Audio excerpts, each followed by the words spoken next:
মানব সহ আরো দুই একজন সাদা পতাকা নিয়ে ওই নিশ্চিন্তে বিডিআর এর ওই ক্রাইসিসের ভিতরে ঘুরে এসেছেন। কি জাদু ওনারা জানেন, কি ক্ষমতা ওনাদের আছে মুনির ভাই।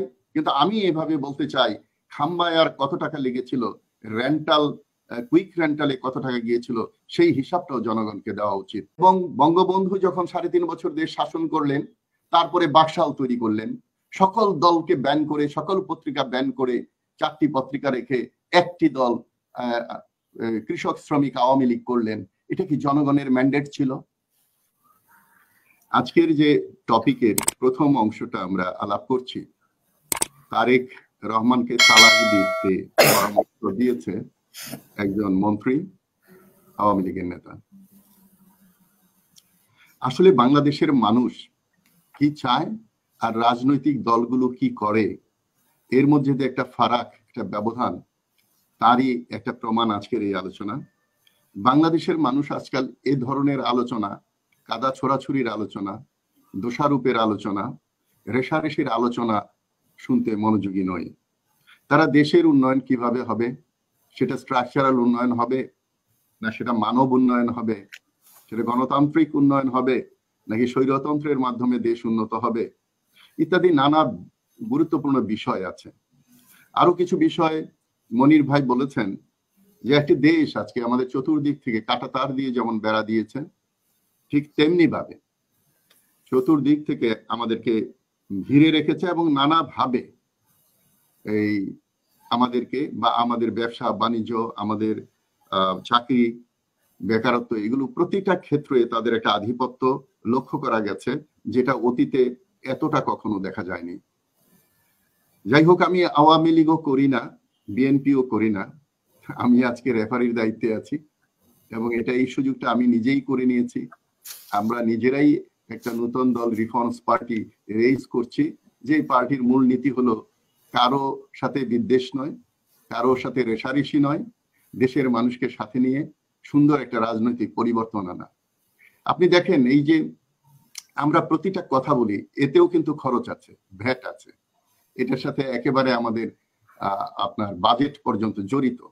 আমরা এই কথা বলি, ব্যয় করে, আপনি এত সময় ব্যয় করেন বিদেশে থেকে, এই সময়টা যদি আমাদের কাজে লাগে, জনগণের কাজে লাগে, সেটাই হবে বড় কল্যাণ। আমরা এই যে বিগত কিছুক্ষণের মধ্যে দুইজনের বক্তার আলাপ শুনলাম, সেটা প্রথমত আওয়ামী লীগের নেতা কিছু বক্তব্য দিলেন এবং নৈতিকভাবেই বা প্রয়োজনের খাতিরেই মনিরকে আবার তার রিপ্লাই দিতে হলো, অথচ এই দুইটি দলের ভবিষ্যৎ পরিকল্পনা নিয়ে আমরা কোনো কথা শুনতে পারিনি, মানুষ শুনতে পারেনি।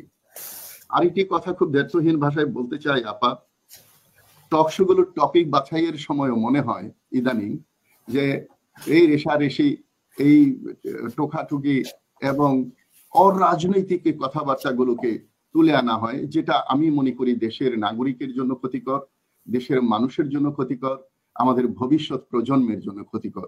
এই দিকটা যদি আপনি ভবিষ্যতে খেয়াল রাখেন, আমরা খুশি হব।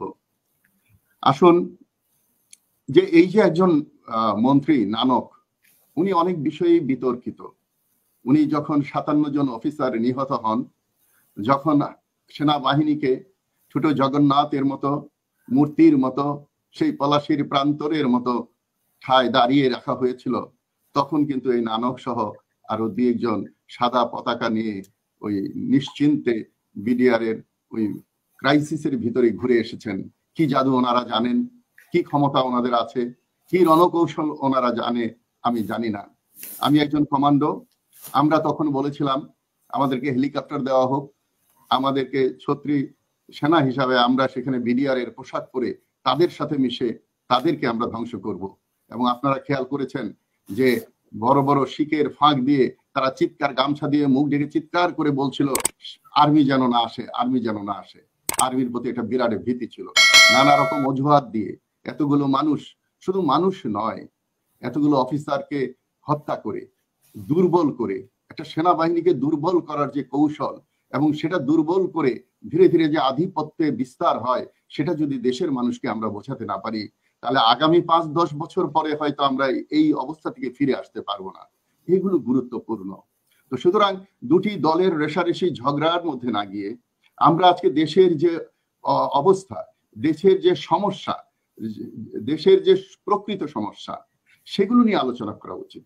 একটি দল বলবে খাম্বার কথা, আর খাম্বা উত্তর উনি দিয়েছেন মুনির ভাই, কিন্তু আমি এভাবে বলতে চাই খাম্বায় আর কত টাকা লেগেছিল, রেন্টাল কুইক রেন্টালে কত টাকা গিয়েছিল সেই হিসাবটাও জনগণকে দেওয়া উচিত। আমি কাউকে অন্যায়ভাবে সাপোর্ট করতে চাই না। খাম্বা তো প্রাথমিক পর্যায়ে হলো এই ইয়েতে বিদ্যুৎ দেওয়ার জন্য, এই খাম্বাগুলো কি সব বঙ্গোপসাগরে ফেলে দেওয়া হয়েছে? এগুলোর উপরেই তো লাইন নিয়ে এখনো বিদ্যুৎ যাচ্ছে। তো সুতরাং কারো কাজকে যদি অবজ্ঞা করা হয় তাহলে সেটা কি সঠিক হবে?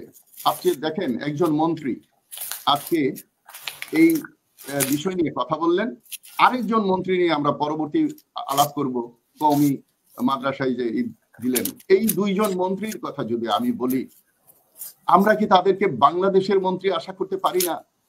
তারা কি শুধু আওয়ামী লীগের মন্ত্রী? তারা কি শুধু ছাত্রলীগের মন্ত্রী? ছাত্রলীগ করবে কি, আওয়ামী লীগ কি করবে? আওয়ামী লীগের অ্যাডভার্টাইজমেন্ট, আওয়ামী লীগ করে চিৎকার, এবং অন্য একটি দলের নেতাকে নিয়ে অশালীন বক্তব্য দেওয়া। আপনি কি মনে করেন বা দেশের মানুষ কি মনে করে এই তালাক শব্দটি রাজনৈতিক? এর চেয়ে ভালো রাজনৈতিক এবং আরো মানবিক ভাবে এই কথাটাকে তুলে ধরা যেত না? আপনি দেখেন আজকে হাজার হাজার মাইল দূরে আমরা বলি 7 সমুদ্র 13 নদী পার হয়ে যে দেশে যেতে হয়, সেখানে একজন নেতা নিগৃহীত, যার কোমর ভেঙে দেওয়া হয়েছিল, যাকে আহত করা হয়েছিল, যাকে সুযোগ পেলে নিহত করা হবে, সেই নেতা সম্পর্কে আরেকটি দল কি বলা সৌজন্যতা বোধের মধ্যে পড়ে? আমি আপনাদের কাছে দোয়া চাই, আপনাদের সহযোগিতা চাই, আমার দল থেকে যেন কখনো এমনি ভাবে অন্য দলকে তাচ্ছিল্য না করে। আমরা এই রিফর্মস পার্টি থেকে আওয়ামী লীগের যেগুলো ভালো আছে, বিএনপির যেগুলো ভালো আছে, অন্যান্য দলের যে ভালো বিষয়গুলো আছে সেগুলো আমরা সামনে নিয়ে আসব, এবং খারাপ জিনিসগুলো আমরা লুকিয়ে রাখবো। আমরা ধর্ম মানি না, আমরা সমাজ মানি না। আজকে দেখেন ধর্মীয় ভাবে সকল ধর্মেই আছে কারো বদনাম, কারো মানে নেগেটিভ বিষয়গুলো সমাজে তুলে না আনার জন্য। এর মূল কারণ হলো তাতে করে পরবর্তী প্রজন্ম সেটাতে দূষিত হয় এবং খারাপের দিকে চলে যায়। আপনি দেখেন আজকে আমরা আমাদের যে, আপনার কি মনে হয় যে একজন পুরাতন দল, মানে একটি পুরাতন দল বিএনপি ঠিক মতো দাঁড়াতে পারছে না বা সরকার দাঁড়াতে দিচ্ছে না, সেখানে নতুন দলগুলো কিভাবে জায়গা করে নিবে?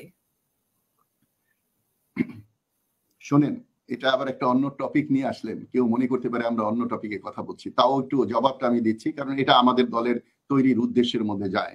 আপনি দেখেন যখন আওয়ামী লীগ বাংলাদেশের সবচেয়ে পুরনো একটি দল হিসাবে দেশ শাসনের প্রথম সুযোগ পেয়েছিল, তারপরে যে জাসদ তৈরি হয়েছিল আওয়ামী লীগের বিদ্বেষ করে, আওয়ামী লীগের সাথে ভাগ হয়ে আওয়ামী লীগের লোকেরাই কিন্তু এই জাসদ করেছিল, এবং তারা গণবাহিনী করে এমন এক দল তৈরি করলো যেটা আসলে রাজনৈতিক দলের ক্যাটাগরিতে পড়ে না, যার জন্য ওখানে সাকসেসটা সেভাবে আসেনি। এবং বঙ্গবন্ধু যখন 3.5 বছর দেশ শাসন করলেন, তারপরে বাকশাল তৈরি করলেন, সকল দলকে ব্যান করে, সকল পত্রিকা ব্যান করে 4টি পত্রিকা রেখে একটি দল কৃষক শ্রমিক আওয়ামী লীগ করলেন।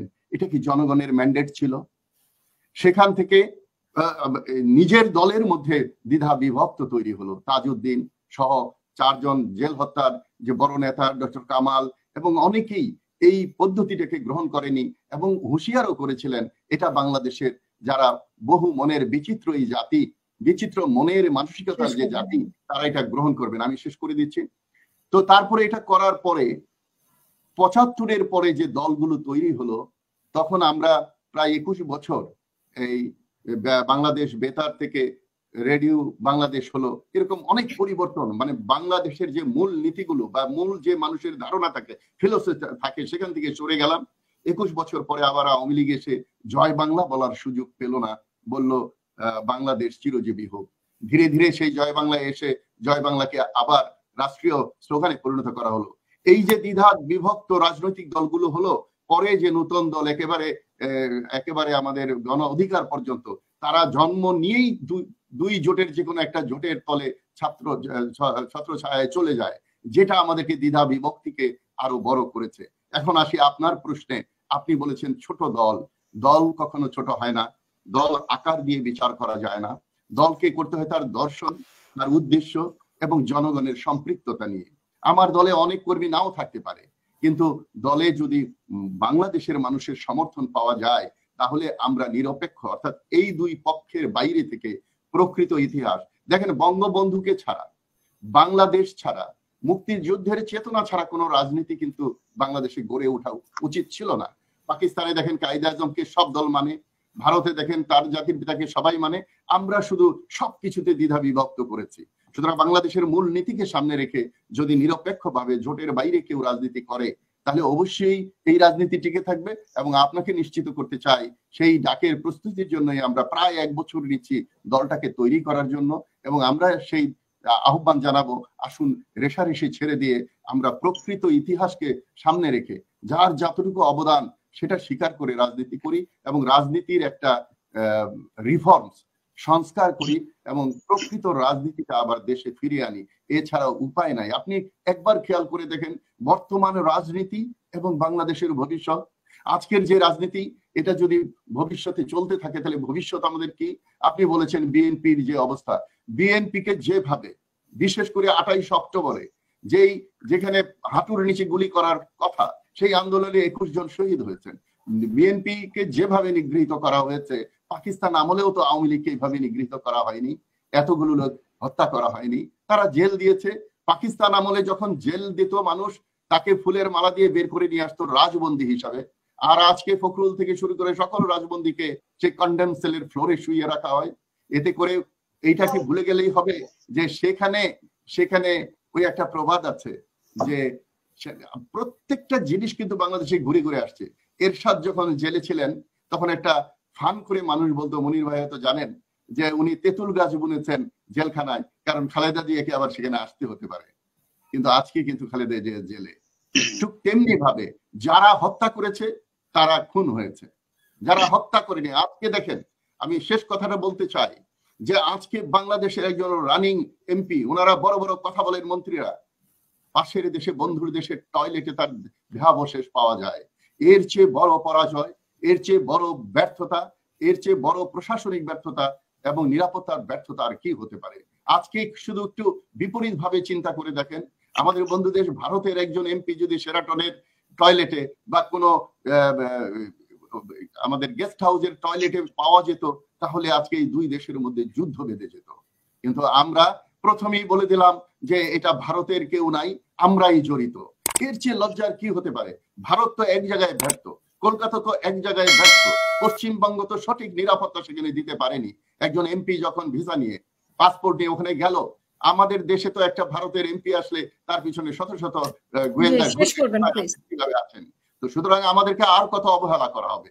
এই অবহেলা থেকে মুক্ত হতে গেলে আমি মুনির ভাইকে বলছি, মুনির ভাই, ওনারা যা কিছু বলুক, আপনারা বেরিয়ে আসেন এই দোষারোপের রাজনীতি থেকে, আপনাদের ভবিষ্যৎ পরিকল্পনা করুন।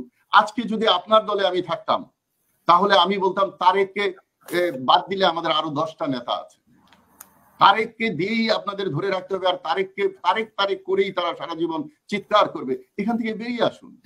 কে কি বললো না বললো তাতে কি আসে, আপনারা এগিয়ে যান। তো সুতরাং মানুষের পক্ষে কাজ করুন, জনগণকে মূল্যায়ন করুন। আসুন, আমাদের সমাজ ধ্বংস করে ফেলা হয়েছে, সমাজকে যদি আমরা সুন্দর করতে চাই। অসংখ্য ধন্যবাদ, শুনবো আপনাকে আবারও।